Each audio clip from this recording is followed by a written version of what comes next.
Xin kính chào toàn thể quý vị và trở lại với kênh của Tài Luxury House Channel. Thì ngày hôm nay mình xin phép được truyền tải đến quý vị những thông tin liên quan đến địa chính trị cũng như kinh tế của Trung Quốc và sự trỗi dậy của Trung Quốc như thế nào, và sau đây nó ảnh hưởng như thế nào, và có những cái nhận định của các chuyên gia trên thế giới. Người ta đưa ra những nhận định khác nhau rất là nhiều, nhưng mà trong đó có hai cái nhận định của hai vị chuyên gia người Hoa Kỳ. Người ta cho rằng là cái kỷ nguyên trỗi dậy của Trung Quốc đã sắp đến hồi kết thúc. Tại làm sao họ đưa ra cái câu kết luận như vậy? Tất nhiên nó cũng có những cái dấu hiệu và có những cái bằng chứng, hay không muốn nói là một núi bằng chứng để họ có thể chứng minh rằng cái điều đó đã đang diễn ra. Và cái giai đoạn này là giai đoạn Trung Quốc rất là hung hãn, sẵn sàng chiếm đóng hoặc là bành trướng cái thế lực của mình bằng mọi giá. Bởi vì sao? Bởi vì Trung Quốc là cái nước nó đang hùng mạnh như vậy, nhưng mà bị khống chế bởi quốc gia Hoa Kỳ, những cái lệnh trừng phạt của Donald Trump, cũng như là sự liên minh của các nước trên thế giới. Có các nước, cái khối ở châu Âu và các nước ở châu Á, người ta liên kết với nhau thành một khối và chống lại sự bành trướng của Trung Quốc, với cái thế lực là muốn bành trướng cái Biển Đông và trở thành một trung tâm của các nước ở châu Á. Mình xin phép được đưa ra cái nhận định cá nhân để mà phân tích về cái vấn đề này trước khi mình truyền tải và gửi cái thông tin này đến toàn thể quý vị như thế này ha. Thì trước đây vào những năm 1970, cái kinh tế Trung Quốc nó rất là điêu tàn, và sau khi có sự hợp tác cũng như là trở thành đồng minh của Hoa Kỳ vào những năm đó, thì các đời tổng thống khác, và sau đó đến đời của tổng thống Obama, và đến đời đặc biệt là tới cái thời thủ tướng của cái tổng thống của Hoa Kỳ, đó là ông Donald Trump, thì mọi thứ đã khác. Và Donald Trump đã nhìn ra được những cái vấn đề đó. Người Mỹ mất công ăn việc làm, và người Mỹ bị đánh cắp sở hữu trí tuệ rất là nhiều, hay thậm chí là mất rất là nhiều đô la ở đất nước của họ để rơi vào tay Trung Quốc. Trung Quốc đã có những chính sách như thế nào và đã làm như thế nào để được cho đến ngày hôm nay. Thì khi đó vào những năm 1970 á, được sự hỗ trợ của Hoa Kỳ, Trung Quốc kêu gọi và mời gọi có rất nhiều đất nước cũng như là có mối quan hệ tốt với Hoa Kỳ, hay được gọi là địa chính trị nó tốt. Thì những cái mặt an ninh của Trung Quốc được đảm bảo, là đồng minh của Hoa Kỳ trong thời gian đó. Thì là những cái rất là nhiều đất nước đi đến Trung Quốc để mà đầu tư. Có hai cái yếu tố khiến cho nhà đầu tư phải đến với Trung Quốc, đó chính là nguyên liệu, nguồn tài nguyên thiên nhiên, và thứ hai đó chính là nhân công giá rẻ. Và cái khối lượng và cái lượng người tiêu dùng tại cái Trung Quốc á, tại cái đất nước Trung Quốc, cái con người là tới biết bao nhiêu tỷ con người luôn đó. Cái thị trường tiêu dùng rất lớn, cho nên người ta đặt cái cơ sở sản xuất cũng như những cái nhà máy đó, và những cái tập đoàn lớn đa quốc gia trên thế giới họ đổ xô về. Và Trung Quốc có những cái chính sách rất là tốt cho những cái công ty đó, và sau đó họ thu hút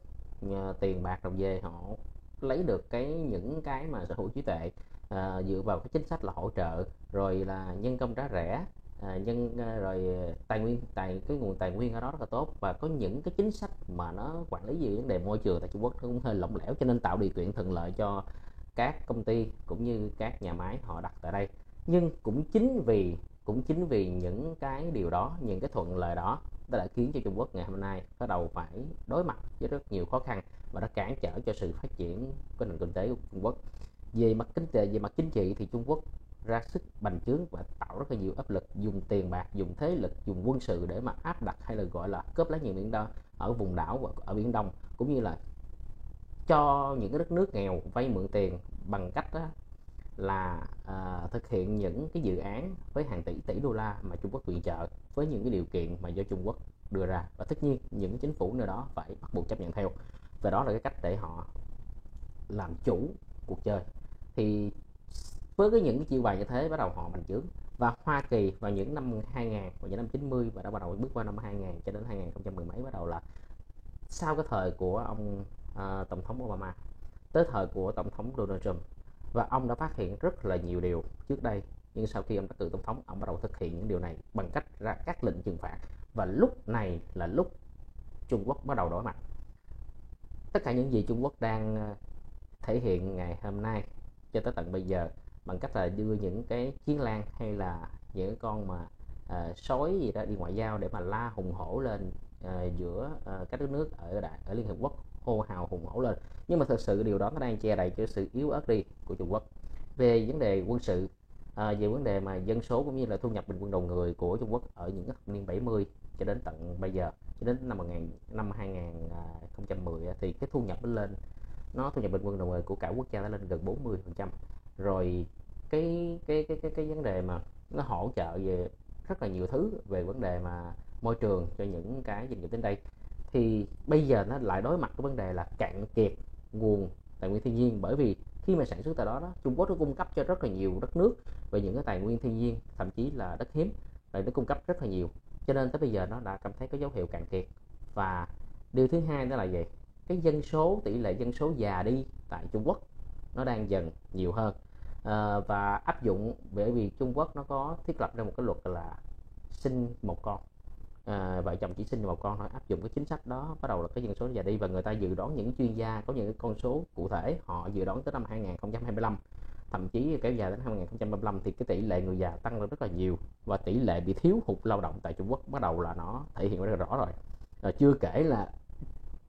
Trung Quốc mặc dù là có thặng dư thương mại, mặc dù có đô la dự trữ ngoại hối của quốc gia, nhưng Trung Quốc đối diện rất nhiều khoản nợ, mà gần đây nhất chính là cái khoản nợ về vấn đề của tập đoàn bất động sản lớn nhất gì ở trên thế giới là tập đoàn của Evergrande,